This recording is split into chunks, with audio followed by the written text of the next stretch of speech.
जिस इंसान के अंदर शुद्ध भावना है, नियत साफ है, परम पिता परमात्मा उस पे अपनी तमाम बरकतें, तमाम रहमो करम, तमाम खुशियां बख्श देते हैं, अता कर देते हैं।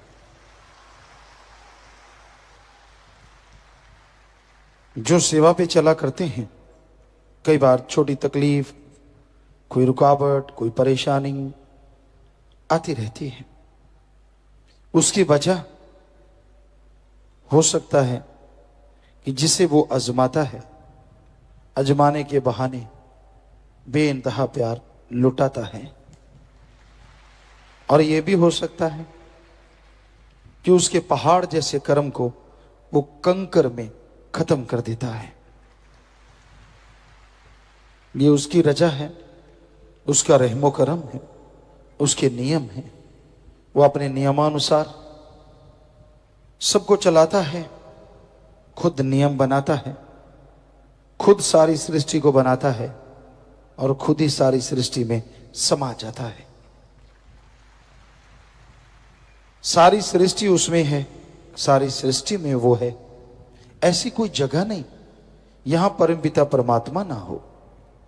निगाह होनी चाहिए, आंखें होनी चाहिए। वह तो हर जगह, हर समय, हर पल नजर आता है। भाग्यशाली हैं वो लोग जो सेवा करते हैं। किसी न किसी बहाने परमपिता परमात्मा अपने अजीज, अपने बहुत ही प्यारों को कोई ना कोई सेवा बख्शते रहते हैं।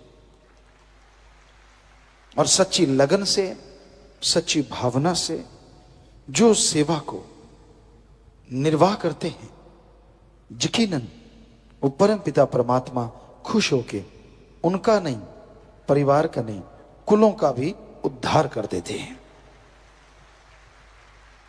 सेवा महान है, मालिक का प्यार मोहब्बत महान है। पर ऐरा गैरा नत्थु खैरा ना तो मालिक के प्यार को पा सकता है और ना ही सेवा कर सकता है। बुरा ना मानिए, हम किसी को बुरा नहीं कहते। बहुत सी बातें आ जाती हैं, यार हाथों पे छाले पड़ जाएंगे, मुंह काला हो जाएगा, मतलब कलर ब्लैक हो जाएगा, या कपड़े खराब हो जाएंगे, क्या मिल जाएगा, कुछ नहीं, कुछ नहीं होता, ऐसे ही फालतू की बातें हैं। पर जो मालिक के प्यारे होते हैं, डॉक्यूमेंट्री दिखाते हैं, उनमें सफाई महाअभियान का दृश्य हमने देखा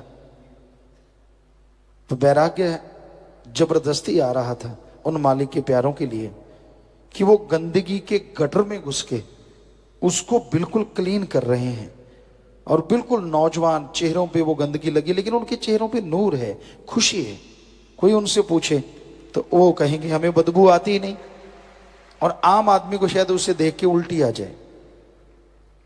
तो अगर ऐसे बच्चे वचनों पे पक्के रहें, चक्कर ये है, अगर वचनों पे पक्के रहें तो मालिक बेइंतहा खुशियों से अंदर बाहर से माला माल तुरंत कर दें। बात वचनों की है, सारा खेल ही वचनों का है। रूहानियत, सूफियत, जब तक इंसान वचन मानता है, जिंदगी बहार की तरह गुजरती है। और जैसे वचन काट करने शुरू करता है, कहते ना दूध कड़कड़ के लाल हो जाता है और उस पे बहुत मोटी मलाई आ जाती है। कई वो मलाई खा जाते हैं उतार के, और कई दूध पीते हैं, कई छाछ पीते हैं, और कईयों को छाछ भी नसीब नहीं होती, बस पानी में थोड़ी सी छाछ डाल के रंग सफेद कर देते हैं। उसी तरह कई लोग कड़कड़ के मलाई खा जाते हैं। यानी वो आसपास रहने वाले भी, दूर दराज वाले भी, लगातार आने वाले, वो मलाई भी खाते हैं, दूध भी पीते हैं। पर कुछ ऐसे भी होते हैं जो कड़कड़ के, क्या है मलाई में, क्या दूध में, क्या छाछ में, घी में, बस वो पानी, यानी थोड़ा दिखावा मात्र रह जाता है उनके पास रूहानियत का। दिखने में भक्त, लोग सलाम करते हैं, पर जब वो अपने खुद के गिरेबान में देखते हैं बहुत बड़ा शून्य नजर आता है। यार ये क्या हुआ, हम तो भक्ति करते थे, हमने तो कभी नहीं। ठीक है, दुनिया मान जाएगी आपने कभी कुछ नहीं किया, आप तो भक्ति करने वाले हो, पर वो खस्म तो जानता है ना, आप अगर जीरो हुए तो उसकी कोई वजह होगी, उसका कोई कारण रहा होगा, आप बच्चों के परखच्चे उड़ा रहे होंगे, वो तो जानता है। और फकीर इसीलिए बोलते हैं कि ऐसे कर्म ना करो, क्योंकि ऐसा कर्म करने से आप बेचैन रहेंगे, परेशान रहेंगे और आने वाले समय में बेइंतहा दुख उठाना पड़ता है।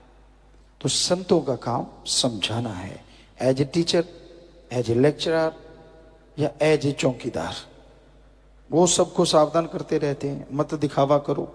एक माँ को, एक बाप को, यहां आप बहुत से माँ बाप बैठे हैं, जिस दिन उसकी औलाद बुद्धू बनाए ना, और माँ बाप को पता चल जाए कि मुझे बुद्धू बनाया है, हमें लगता है उसको जो दर्द होता है शायद किसी और चीज से दर्द नहीं होता, कि यार मेरे खून ने मुझे ही बेवकूफ बनाया। उस टाइम बहुत दर्द होता है। जरा सोचिए, वो अल्लाह, वो वाहिगुरु, वो राम, वो गॉड, वो खुदा, तो दोनों जहां का मालिक है।